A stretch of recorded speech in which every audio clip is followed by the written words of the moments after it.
ઓમ સ્વામિનારાયણાય નમઃ. સ્વામિનારાયણ રે સ્વામીએ વાત કરી જે ભગવાને કહ્યું છે જેવો હું સત્સંગ કરીને વશ થાઉં છું એવો તપ, યજ્ઞ, યોગ, વ્રત, દાનાદિક સાધને કરીને પણ વશ નથી થતો. તે સત્સંગ શું? જે મોટા એકાંતિકને હાથ જોડવા ને તે કહે તેમ કરવું એ જ છે. સ્વામિનારાયણ રે સ્વામીએ વાત કરી જે સમાગમ કરવાની રીતિ કહી છે. પ્રથમ તો એકાંતિક સાથે જીવ જોડવો, પછી એ સાધુ તો ભગવાનમાં રહેતા હોય, તે ભગવાનના ગુણ સાધુમાં હોય એટલે તે સાધુના ગુણ તે સમાગમ કરનારામાં આવે. પણ જીવ સારી પેઠે જોડે નહીં તો તેના ગુણ આવે નહીં. અને એ વાત આજ કરો કે ગમે તો 1000 જન્મે કરો, પણ અંતે એમ કર્યા વિના છૂટકો નથી. સ્વામિનારાયણ રે સ્વામીએ વાત કરી જે મોટાનો મહિમા જીવને સમજવો કઠણ છે. કેમ જે બ્રહ્માંડની પણ ગણતી નહીં ને વળી આ લોકના તુચ્છ પદાર્થની પણ સંભાવના રાખે, તે વાત કેમ સમજાય? સ્વામિનારાયણ રે સ્વામીએ વાત કરી જે એક તો આખા દિવસમાં આખો કોટ ચણીને ઊભો કરે અને એક તો તે કોટમાં એક કાંકરી નાખે તે પડી જાય. એ બેમાં અંતે ચણનારો થાકશે. તેનું સિદ્ધાંત છે આખો દિવસ વ્યવહાર કરે ને એક ઘડી સત્પુરુષની વાત સાંભળે તો તેથી સર્વે ખોટું થઈ જાય. સ્વામિનારાયણ રે સ્વામીએ વાત કરી જે પ્રભુ ભજવા દેહ તો ધર્યા છે, પણ પંચ વિષય છે તે દમઘોષના દીકરા જેવા છે. તે ભગવાનને વરવા દેતા નથી, એવા ભૂંડા છે. ત્યારે પૂછું જે રૂકમિણીજી એકવાર ભગવાનના ગુણ સાંભળીને બોલ્યા જે વરું તો ભગવાનને વરું, નીકર જીભ કરડીને મરું, પણ દમઘોષનો દીકરો જે શિશુપાળ તેને ન વરું, એમ બોલ્યા. અને આજ તો મહારાજને મોટા સાધુ નિરંતર કહે છે તોય ભગવાનને મૂકીને વિષયને કેમ વરાય છે? ત્યારે બોલ્યા જે આપણે ભગવાનને વરવા દેહ ધર્યા નથી ને રૂકમિણીએ તો ભગવાનને વરવા દેહ ધર્યો હતો ને આપણને તો મહારાજનો ને મોટા સાધુનો જોગ થયો છે. તે હમણાં તો ભગવાનમાં રહેવું કઠણ પડે છે ને પછી તો નિસરવું કઠણ પડશે. એવો સત્સંગનો પ્રતાપ છે. ત્યારે પૂછ્યું જે આ દેહ મૂક્યા પછી કેવું થવાશે? ત્યારે સ્વામી બોલ્યા જે કાંઈએ નહીં થવાય તો પણ સ્વરૂપાનંદ સ્વામી જેવા તો થવાશે. એવો મહારાજનો અને મોટા સાધુનો પ્રતાપ છે. સ્વામિનારાયણ હરે સ્વામીએ વાત કરી જે ગામ ઓળિયામાં વાત કરી જે આ સાધુ ઓળખાણા એ મોટી વાત છે. આ સાધુ ઓળખાય તેવા નથી, આ તો પરદેશી સાધુ છે ને ઓળખાણા એ તો આશ્ચર્ય જેવું છે. સ્વામિનારાયણ હરે સ્વામીએ વાત કરી જે માખીમાંથી સૂર્ય કરવો એટલો દાખલો ભગવાન જેવા હોય તેનાથી થાય, બીજાથી થાય નહીં. સ્વામિનારાયણ હરે સ્વામીએ વાત કરી જે ભાદરો અવધિ પ્રતિપદાને દિવસે સંધ્યા આરતી થયા પછી સંતના નામનું પ્રકરણ ચાલ્યું. તેમાં મોટા મોટા પણ એક નામના 2, 4, 5 ખરા. તે પોતે કહેતા જાય ને બીજા પૂછતા જાય. તેમાં ગુણાત્યાન નામ તો એક જ. પછી કથામાં સંતના નામ આવ્યા ત્યારે કોઈકે પૂછ્યું જે તમારે નામે બીજા કોઈ હતા? ત્યારે પોતે બોલ્યા જે એ તો એક જ, બાકી બીજા બધા નામના સાધુ ને સંન્યાસી ઘણા. પછી સંગ કરવાનું પૂછ્યું, તેમાં જાગા ભક્તનું કહ્યું ને બીજા નામ લીધા. સ્વામિનારાયણ હરે સ્વામીએ વાત કરી જે સાધુ થઈને ભજન કરવું સાધુ જેવી કોઈ વાત નથી ને મહારાજ પણ સાધુના સમ ખાય છે. તે જુઓ ને અંબરીશ સાધુ થયા હતા તો કાંઈ દુઃખ ન આવ્યું. સાધવો દિનવત્સલાહ માટે એ થયે છૂટકો છે ને ભગવાનનું કામ સાધુ વતે થાય પછી એ સાધુ ભેળા જ ભગવાનના દર્શન થાય છે. એવા મળે પછી શું બાકી રહ્યું? એવા મળ્યા ને કસર રહી જાય છે એ તો ઉઠે મયે કાળ. આવા ભગવાન ને સાધુ મળ્યા છે ને કસર ટાળતા નથી. પથ્થર કી જાતિ હીરા ચિંતામણી પારસ હો, મોતી પુખરાજ લાલ શાલ ફેર ડારીએ. એ સાખી બોલીને કહ્યું છે, એવા સાધુને પગે લાગીને અનુવૃત્તિમાં રહીને ખોટ ટાળી નાખવી. સ્વામિનારાયણ હરે. સ્વામીએ વાત કરી છે, છેલ્લા પ્રકરણનું બીજું વચનામૃત વંચાવ્યું, તેમાં સત્સંગે કરીને વશ થાઉં છું એ વાત આવી. એટલે બોલ્યા જે સત્સંગ તે કિયો જે એકાંતિક સાધુમાં હેત. તે સાધુ કેવા? તો ઉદ્ધવ જેવા, પ્રહલાદ જેવા. એવા સાધુની સેવા કરે તો ભગવાનની સેવા કર્યા બરોબર ફળ થાય, ને દુવે તો ભગવાનને દુવ્યા જેટલું પાપ લાગે, એમ મર્મમાં વાત કરી. સ્વામિનારાયણ ભગવાનની જય. અક્ષર પુરુષોત્તમ મહારાજની જય. ગુણાતીતાન સ્વામી મહારાજની જય. ભગતજી મહારાજ જય. શાસ્ત્રીજી મહારાજની જય. યોગીજી મહારાજની જય.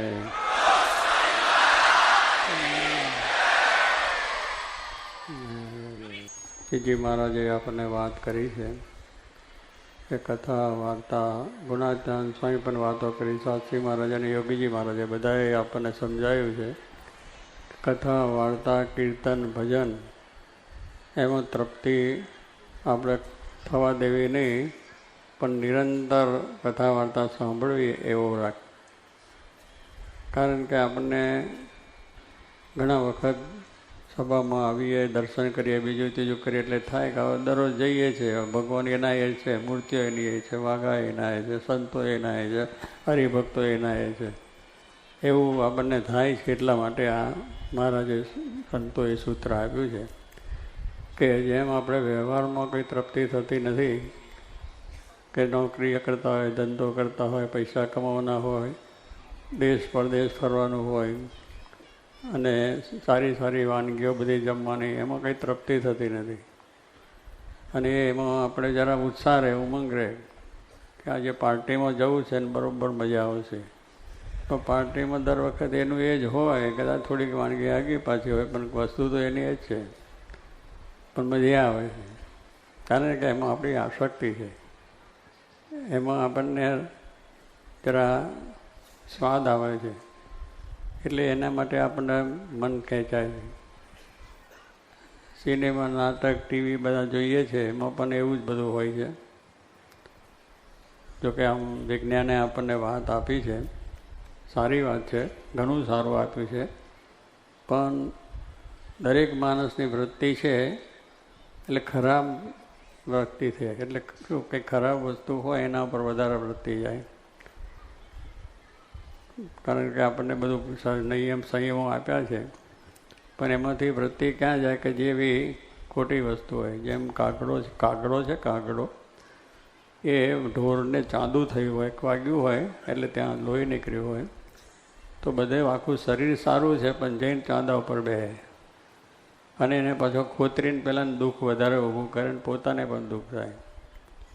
એમ મનુષ્યની વૃત્તિ પણ એવી છે કે આપણને અત્યારે આટલે બધા સત્સંગનો જોગ છે, સત્સંગની વાતો સાંભળીએ કરીએ, તો પણ પેલી બહાર વૃત્તિને લઈને, અંદરના આપણા જે ભાવો છે એને લઈને આપણે એ તરફનું એ રહે છે કે એને જોઈ લઈએ, સાંભળી લઈએ, ભોગવી લઈએ, એટલે એને લઈને આપણી વૃત્તિ એમ જતી રહે. એટલે જ આપણને કહ્યું છે કે આમાંથી પેલામાં તૃપ્તિ થતી જ નથી. ઘણું બધું પ્રાપ્ત કરીએ તો પણ એને પાછું કર્યા જ કરીએ, પછી ખોટ થાય કે લાભ થાય કે મુશ્કેલી આવે તો પણ બરાબર પડીએ અને એ રીતનું કાર્ય કરીએ છીએ. તો મહારાજે એટલા માટે કહ્યું છે કે આપણે આ ભગવાનનું જે ભજન છે, કથા છે, વાર્તા છે, કીર્તન છે, એમાં તૃપ્તિ કરવી નહીં, વાંચવું જ. અને એટલા માટે જ આપણને જોગીજી મહારાજે બધી વાતો આપણને આપી છે કે યોગ મંડળ સ્થાપ્યા, સત્સંગ મંડળ સ્થાપ્યા, કે શું મનુષ્ય દરેકને કંઈક સત્સંગનો જોગ રહે છે.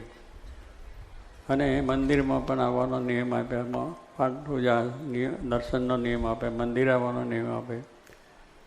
અને એ બધા નિયમો આપતા એ શા માટે કે ભાઈ આ નિરંતર અનુસંધાન રહે, નિરંતર એનો જોગ રહે, એટલા માટે આપણું બીજી વૃત્તિ જાય નહીં અને ભગવાનમાં રહે. પણ સ્વામી કહે છે એટલા માટે કહ્યું કથા કરે, કીર્તન કરે, ભજન કરે, પણ હું આ દેહ નહીં એટલું મનાતું નથી.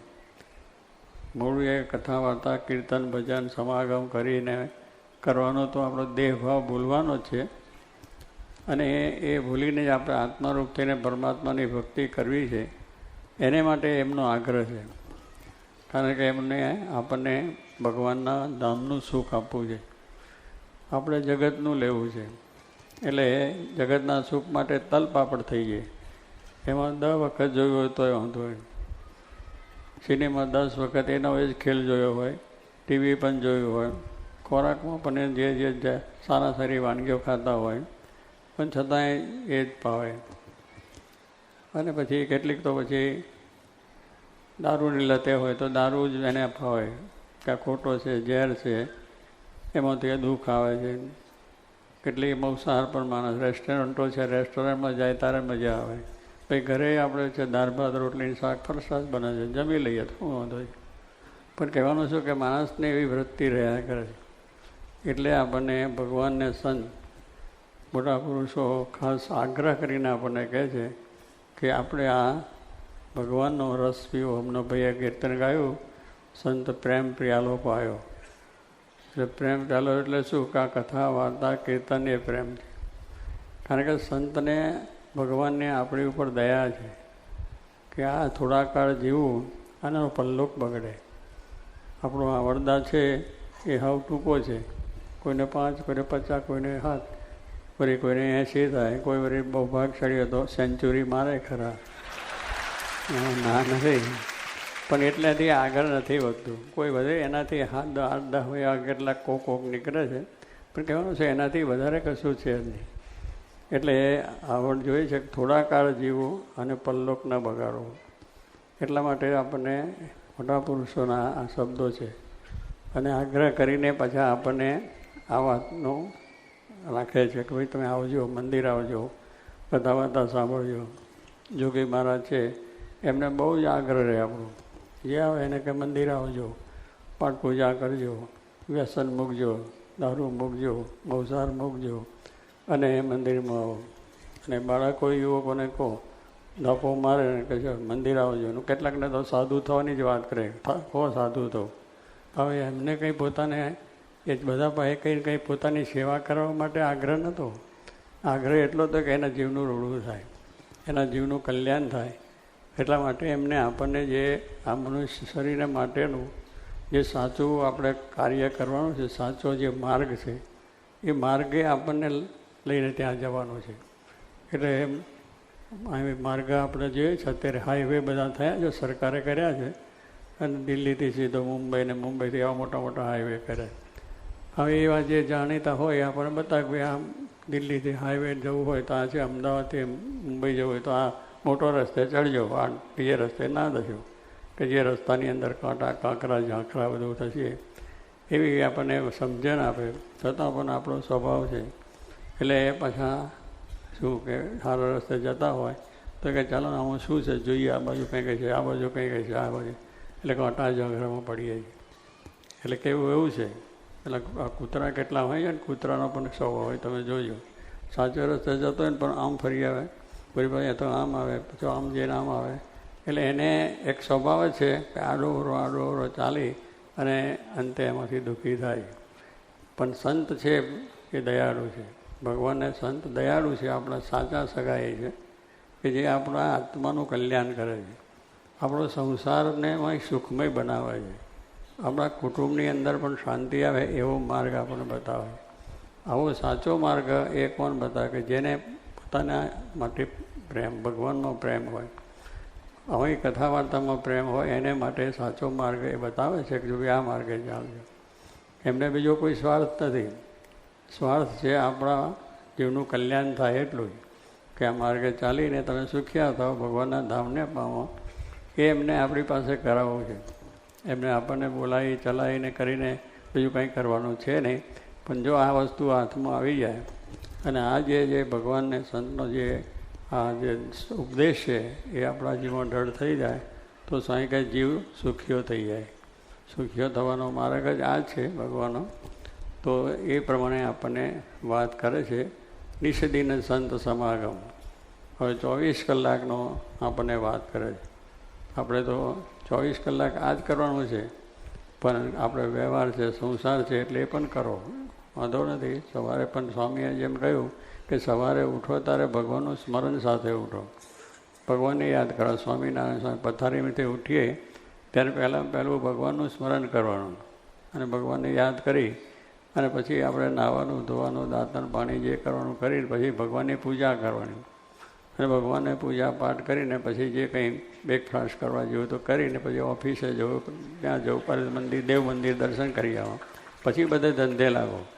આવી બધી આપણને રીત બતાવી છે એના માટે કે આ જ માર્ગ છે અને એનાથી આપણે થાય છે. તો સાચો માર્ગ કોણ બતાવે કે જે નિષ્કુળાનંદ સ્વામી કે સંત વિના રે સાચી કોને કહે સારા સુખની વાત. આ નિષ્કુળાનંદ સ્વામી લખી ગયા છે. નિષ્કુળાનંદ સ્વામી તો મહાન સંત હતા, વૈરાગની મૂર્તિ હતા. બહુ કીર્તનો બધા વૈરાગનો અને તાપનો અને જ્ઞાનનો સમજનો સંત મહિમાના કીર્તનો ગાયા કે સંત વિના સાચી કોને કહે સારા સુખની. કે સંત છે એ જ આપણને સારા સુખની વાત. સારું સુખ એટલે આ જગતનું સુખ તો છે, નાશવંત છે. દેહનું સુખ એ નાશવંત છે. આ બધા ભોગવિલાસ એ નાશવંત છે. પણ ભગવાનનું સુખ અને એ સુખે સુખ્યા થયા છે એ ભગવાનના સુખને પામ્યા છે, અક્ષરધામનું સુખ પામી ગયા છે. એ માર્ગ બતાવ્યો છે ને એ સુખની વાત એમને કરી. તો સાચા સુખની વાત એમને કરીને કહ્યું કે આ પ્રમાણે આપણને કડવું લાગે કે તમે મંદિર આવજો, દારૂ ના પીશો, ચોરી ના કરશો, ફલાણ ના કરશો, આ બધું કહે તારે જરા શું લાગે અને આપણને એ માટે જરા દુઃખ પણ થાય. પણ એ પ્રેમનો પાલો છે, એટલે આપણું જે સાચું જ્ઞાન છે એનો પાલો છે, આપણે જે અક્ષરધામને પામવું છે એનો પ્યાલો છે. એ આપણને છે એટલા માટે આપણે કંઈક ના ભાઈ આ ના કરશો અને આ રસ્તો ધર્મનો કે કથા વાર્તાનો લેજો, એવો સાચો ઉપદો થાય. જેમ મા હોય છે એ પોતાનું બાળક જન્મે તો એને ક્વાથ પાય એટલે કડવું ઔષધ થોડું આપે. નાનું જન્મે ને ત્યારે આંગળી લઈને એને ચટાડે. છોકરું ઊંચું નીચું થાય કારણ કડવું લાગે એટલે એને બધું જરા માથું કરે, પણ તોય માં મોઢું જરા જારી કરી નાખી દે, ટીપું બે ટીપા. કારણ કે માતાને દુઃખ નથી આપવું, બાળકને દુઃખ નથી આપવું, પણ સાચું સુખ આપવું છે એટલા માટે.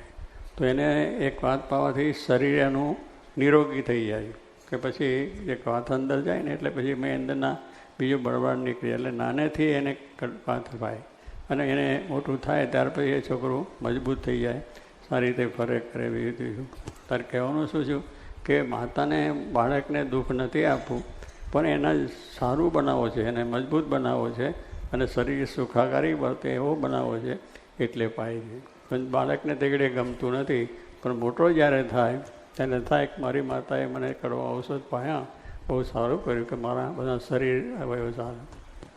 આ તો અત્યારે બાળક જન્મે ત્યાંથી જ એને બધું સારું બધું ચટાડવાનું કઠવાનું બધું થાય.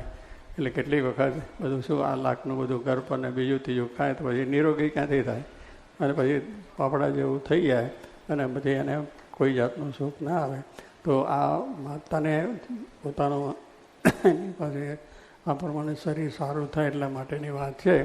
તો સંત પણ આપણને એટલા માટે કહે છે, સંતને કહેવાનું બીજું કારણ નથી. કારણ કે ભગવાનની સંતની કથા વાર્તા છે, કડવી લાગે ભગવાનની વાત એટલે આપણને એનું એમ લાગે કે ઉઠવું આ તો નરોજ હોંભ્યા કરવાનું એનું એ છે. સ્વામિનારાયણ હરે સ્વામીએ વાત કરી બસ એની જ વાત આવ્યા કરે, પણ એનું એ જ છે. પણ જો આવું આપણે એમની પ્રમાણે જમીએ તો એમાંથી આપણને શાંતિ થાય. કરવાનું છે વસ્તુ તો એની એ જ હોય, પણ એક વસ્તુ છે એને કરીએ તો આપણે જેમ ઘર સભાની વાત કરી તો શું કરવા કે તેમાંથી બધાનો ઘરમાં કુટુંબમાં શાંતિ થાય, સુખ થાય એટલા માટેની વાત છે.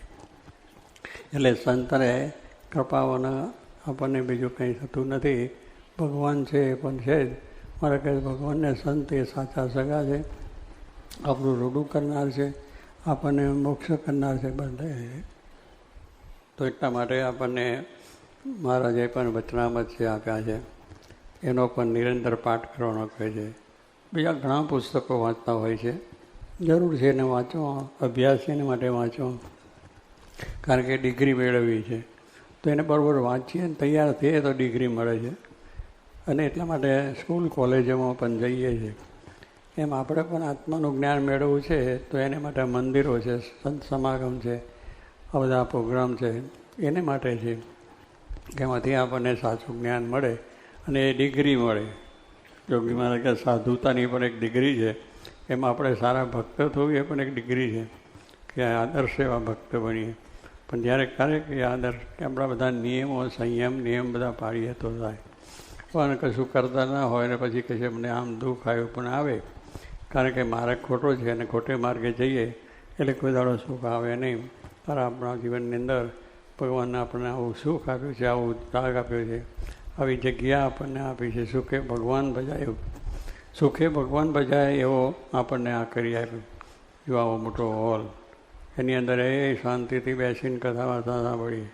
પણ ત્યાં સિનેમા નાટકમાં ધક્કમ ધક્કા થઈને પણ પહોંચી જઈએ કે ત્યાં આગળ બધું ધક્કમ ધક્કા પણ છતાં પેલી આસક્તિ છે એટલે એને જઈએ પૈસા ખર્ચીને, પણ બધું આપણા જીવમાં અંદર બીજું જાય એટલે આપણા જીવને સુખ થાય ને એને બીજા વિચારો તે થઈ જાય. એટલે આપણને વાત લાગે સામાન્ય, પણ આ વાત સાચી છે અને એની અંદરનો જેટલો રસ આપણને જાગે. અને એટલા માટે આપણા ભારતની અંદર લોકોને આવી શ્રદ્ધા હોય છે ને તે લોકો પોતે મંદિરોમાં જાય છે, સંત સમાગમ કરે છે, તીર્થયાત્રાઓ કરે છે. શા માટે? કે એમાંથી આપણને કંઈક પ્રાપ્ત થાય. કારણ કે બધી વસ્તુ સારી છે અને જોઈએ દેખાય. તો મહારાજ છે કે આપણે બધાનો મહિમા સમજીને આપણે જીવનની અંદર હંમેશા નિરંતર કથા વાર્તા કરવી અને એમાંથી કોઈ દાડો તૃપ્તિ થવા દેવી પણ નહીં. દરરોજ એની એ જ વાત હોય થાય છે. આજે બાળ મંડળ, એક મંડળો ચાલે છે, યોગીમાની આજ્ઞાથી સત્સંગ મંડળ ચાલે છે. બધા રોજ આપણને એ જ આવે આમ કરજો તેમ કરજો. પણ સ્કૂલમાં જઈએ ત્યારે પણ આપણે ભણાવે છે તો એને જ, પણ છતાં એ માસ્તરના પ્રમાણે આપણું લેસન તૈયાર થાય છે. કોલેજમાં જઈએ તો પ્રોફેસર કે પ્રમાણે થાય છે તો થાય છે. પણ એ અભ્યાસ કરવો હોય તો જવું ક્યાં પડે? કોલેજમાં, સ્કૂલમાં જવું જ પડે. જે આપણે જે ડિગ્રીઓને જે પ્રાપ્ત કરવી છે એમાં સાચું જે આત્મા પરમાત્માનું જ્ઞાન, એ જે જ્ઞાન જ્યારે મેળવવું છે તો એને આવી કોલેજો છે, આ મંદિરોએ, આવા સભા મંડળો એ કોલેજ છે, સંતો એના પ્રોફેસરો છે, એવા જ્ઞાની પુરુષો પ્રોફેસર છે. તો એમની પાસે જવાથી આપણને આવું સાચું જ્ઞાન મળે. લૌકિક જ્ઞાન મેળવવા માટે પણ જેમ દાખલો પૈસા ખર્ચીને, અત્યારે અમેરિકા કેટલા પૈસા ખર્ચીને જઈએ કે આ લૌકિક જ્ઞાન મેળવવા માટે. ત્યાં દુઃખ પડે, સુખ પડે, ગમે તે થાય અને 25 લાખ રૂપિયા ખર્ચીને પણ જઈએ કે સારું જ્ઞાન મળે. બધું સારું છે પણ એના માટે વાંધો નથી. પણ તે ઘડીએ આપણને એનો કંઈ વિચાર આવતો નથી. પૈસા ખર્ચ્યું, સમય જશે, ત્યાં જઈને વળી પાછા આવશું કે કેમ. કેટલાક તો રિટર્ન પણ થઈ આવે. ત્યાં જઈને પેલો પેસવા જ ના દે અને કાંઈ બરાબર નથી તમારું, આખો દાખલો ખર્ચ થાય તોય પણ પાછો થાય ફરીવાનો કે ના જઈએ. અને ત્યાં આગળ તો કેટલાને પાછા ત્યાંથી પાછાય કાઢી મૂકે છે. પણ આ બધું દુઃખ વેઠીએ છીએ પૈસા ખર્ચીને. શું કરવા? કે એક આપણને સારું જ્ઞાન પ્રાપ્ત થાય કે લૌકિક જ્ઞાન જેને કહીએ છીએ. એટલા માટે આપણે દાખલો કરીએ છીએ. કોઈ અપમાન થાય, દુઃખ થાય તોય પણ પાછા થઈએ છીએ. તો પછી આ તો એક ભગવાનનું, આત્મા પરમાત્માનું જ્ઞાન છે. એને માટે કદાચ કોઈ આપણને સહેજે મુશ્કેલી રહે, કોઈ બીજો પ્રશ્ન થાય, અહીંયા આગળ કેટલીક આપણે બરાબર વ્યવસ્થા ના સચવાય, આ ના સચવાય એવું થતું હોય. પણ એ સ્વામી કહે છે આ બધું આપણું ભગવાનના મંદિરમાં ગમે એટલો ભીડો પડે તોય પણ એ સુખ છે. દુકાનદાર સિનેમા નાટકની અંદર બધી ધમાલમાં બરાબર સમારંભો થાય છે, એમાં કેટલી ધક્કા મૂકી હોય તોય પણ એક ત્યાંનું કંઈક આપણે જાણવું છે એટલે જઈએ છીએ. તો આ પણ એક જાણવા જેવા તો ભગવાનને સંત છે, એમના સ્વરૂપનું જ્ઞાન છે, આત્મા પરમાત્માનું જ્ઞાન એ જાણવા જેવું છે. અને બાકી તો આપણે આ લોકની દ્રષ્ટિએ જરૂર છે કરવાનું છે. તો કહેવાનું શું કે આવો જ્યારે સ્વામી કે મહિમા સમજાય તો આપણે આ રસ્તાની અંદર કંટાળો ના આવે, દુઃખ ના સમજાય, મુશ્કેલી ના સમજાય અને આપણે થઈ જાય છે. તો ભગવાનને સંત એ આપણા સાચા સગા છે. એ શું સાચા સગા? કે આપણા આત્માનું જુએ છે. એને આ શરીરના ભાવ છે એ તો દુઃખ આવવાનું છે અને આવશે જ. તમે ભગવાન ભજો ના ભજો તોય આવવાનું છે અને ભજો તોય આવે. પણ પેલી આપણી કસર ટળે છે. પેલામાં આપણે એની અંદર અજ્ઞાનમાં ચાલ્યા જઈએ. પણ આ કસર ટળે અને કસર ટાળીને ભગવાન ચોખ્ખા કરીને ભગવાનના ધામમાં લઈ જાય. તો એવું આવું આપણે જ્ઞાન મળ્યું છે. બ્રહ્મ જ્ઞાન કહો, અક્ષર પુરુષોત્તમનું જ્ઞાન કહો, આત્મા પરમાત્માનું જ્ઞાન કહો, એ જ્ઞાન આપણે કરવાનું. એ ક્યારેક ધીરે ધીરે માર્ગે ચાલીએ તો આ જ્ઞાન થાય અને એ જ્ઞાન થાય તો જીવ સુખીઓ થાય. સુખ્યો થવા માટેનું આ એક જ વસ્તુ છે કે આપણને જે આ શાસ્ત્રો આપ્યા છે, મંદિરો આપ્યા છે, સંતો આપ્યા છે, આપણને આપણી સંસ્કૃતિ આપી છે, જે ભારતીય સંસ્કૃતિ, એને આપણે સાચવવાની. આજે પશ્ચિમના દેશોની લઈને આપણી સંસ્કૃતિ કેટલીક આપણે ભૂસાતી જાય છે, પણ એને તાજી રાખવાની છે. એમાં શાંતિ ને સુખ છે, તો સુખ્યા થવા છે. તો ભગવાનને પ્રાર્થના કરીએ કે આપ બધાને આવું જ્ઞાન છે, વધારે સારું થાય, દ્રઢતા થાય, સુખ્યા થાવ, ભગવાનને આપણે સારી રીતે શાંતિ આપે અને સર્વનું જ્ઞાન થાય. આશીર્વાદ. સ્વામિનારાયણ હરિ વચનામૃત ગરડા પ્રથમ પ્રકરણનું 27મું. ભગવાન અખંડ નિવાસ કરી રહે તેવી સમજણનું.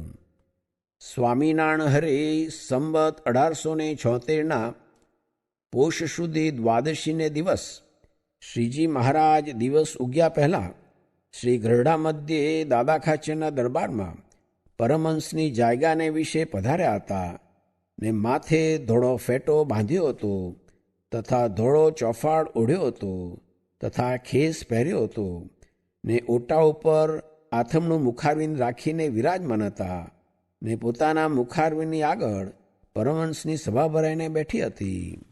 પછી શ્રીજી મહારાજ અર્ધ ઘડી સુધી તો પોતાની નાસિકાના અગ્રસામું જોઈ રહ્યા ને પછી બોલ્યા, જે પરમેશ્વરને ભજવાની તો સર્વની ઈચ્છા છે, પણ સમજણમાં ફેર રહે છે.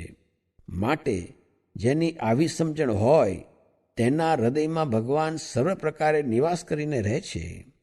તેની વિગત જે એમ સમજતો હોય જે આ પૃથ્વી જેની રાખી સ્થિર રહી છે ને ડોલાવી ડોલે છે, તથા આ તારામંડળ જેનું રાખ્યું અધ્ધર રહ્યું છે, તથા જેના વરસાવ્યા મેઘ વરસે છે, તથા જેની આજ્ઞાએ કરીને સૂર્યચંદ્ર ઉદય અસ્તપણાને પામે છે, તથા ચંદ્રમાની કળા વધે ઘટે છે, તથા પાળ વિનાનો સમુદ્ર જેની મર્યાદામાં રહે છે, તથા જળના બિંદુમાંથી મનુષ્ય ઉત્પન્ન થાય છે અને તેને હાથ, પગ, નાક, કાન એ આદિક 10 ઇન્દ્રિયો થઈ આવે છે, તથા આકાશને વિશે અધ્ધર જળ રાખી મૂક્યું છે અને તેમાં ગાજવીજ થાય છે, એવા અનંત આશ્ચર્ય છે. તે સર્વે મને મળ્યા એવા જે ભગવાન તેના કર્યા જ થાય છે એમ સમજે. પણ પ્રગટ પ્રમાણ જે ભગવાન તે વિના બીજો કોઈ એ આશ્ચર્યનો કરનારો છે એમ માને નહીં.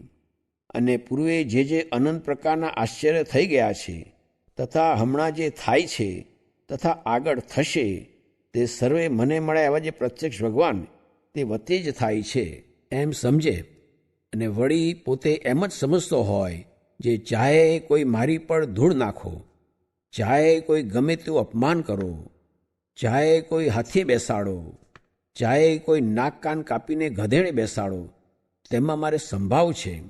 તથા જેને રૂપવાન એવી યૌવન સ્ત્રી અથવા કુરૂપાન સ્ત્રી અથવા વૃદ્ધ સ્ત્રી તેને વિશે તુલ્યભાવ રહે છે, તથા સુવર્ણનો ઢગલો હોય તથા પથ્થરનો ઢગલો હોય, તે બેને જે તુલ્ય જાણે છે, એવી જાતના જ્ઞાન, ભક્તિ, વૈરાગ્ય આદિક જે અનંત શુભગુણ તેણે યુક્ત જે ભક્ત હોય તેના હૃદયમાં ભગવાન નિવાસ કરે છે. પછી તે ભક્ત જે તે ભગવાનને પ્રતાપે કરીને અનંત પ્રકારના ઐશ્વર્યને પામે છે અને અનંત જીવના ઉદ્ધારને કરે છે. અને એવી સામર્થ્ય યુક્ત થકો પણ અન્ય જીવના માન અપમાનને સહન કરે છે, એ પણ મોટી સામર્થ્ય છે. કાંજે સમર્થ થકા ઝરણા કરવી તે કોઈથી થાય નહીં. એવી રીતે ઝરણા કરે તેને અતિ મોટા જાણવા. અને એ સમર્થ તો કેવો જે એના નેત્રમાં ભગવાન જોનારા છે. તે માટે બ્રહ્માંડમાં જેટલા જીવ પ્રાણી છે તેના નેત્રને પ્રકાશ કરવાને સમર્થ થાય છે. અને એના પગમાં ચાલનારા ભગવાન છે, તે માટે બ્રહ્માંડમાં સર્વજીવના પગને વિશે ચાલવાની શક્તિને પોષણ કરવાને એ સમર્થ થાય છે. એમ એ સંતની સર્વે ઇન્દ્રિયોમાં ભગવાન રહ્યા છે. તે માટે એ સંત તો બ્રહ્માંડમાં સર્વે જીવોના ઇન્દ્રિયોને પ્રકાશ કરવાને સમર્થ થાય છે. માટે એ સંત તો સર્વ જગતના આધારરૂપ છે. તે તુચ્છ જીવનું અપમાન સહે તે એમની એ અતિશય મોટપ છે. અને એવી રીતની ક્ષમાવાળા છે તે જ અતિ મોટા છે. અને જે આંખો કાઢીને પોતાથી ગરીબ હોય તેને બીવરાવે છે ને મનમાં જાણે જે હું મોટો થયો છું પણ એ મોટો નથી, અથવા સિદ્ધાઈ દેખાડીને લોકોને ડરાવે છે, એવા જે જગતમાં જીવ છે તે ભગવાનના ભક્ત નથી. એ તો માયાના જીવ છે અને યમપુરીના અધિકારી છે. અને એવાની જે મોટપ છે તે સંસારના માર્ગમાં છે. જેમ સંસારમાં જેને ઘોડું ચડવા ન હોય તેથી જેને ઘોડું હોય તે મોટો, અને એક ઘોડું જેને હોય તેથી જેને 5 ઘોડા હોય તે મોટો. એમ જેમ જેમ અધિક સંપત્તિ હોય તેમ સંસાર વ્યવહારમાં અતિ મોટો કહેવાય, પણ પરમેશ્વર ભજ્યામાં એ મોટો નથી.